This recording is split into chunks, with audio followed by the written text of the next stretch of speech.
తిరుపతిలోని వరాహస్వామి విశ్రాంతి భవనం ప్రధాన షాపింగ్ కాంప్లెక్స్లోని దుకాణాలను అధికారులతో కలిసి ఈవో శ్రీ జె. శ్యామలరావు తనిఖీ చేశారు.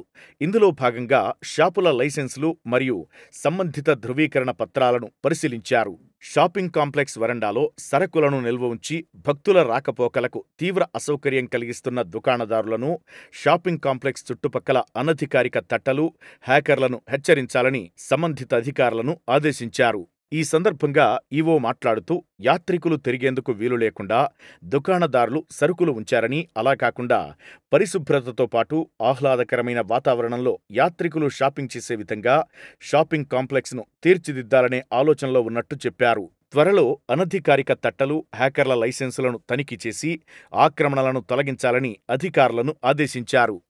అంతకుముందు గోకులంలోని సమావేశ మందిరంలో జెఇఓ శ్రీ వీరబ్రహ్మంతో కలిసి టిటిడి రెవెన్యూ, పంచాయతీరాజ్ శాఖలపై ఈవో సమీక్షా సమావేశం నిర్వహించారు.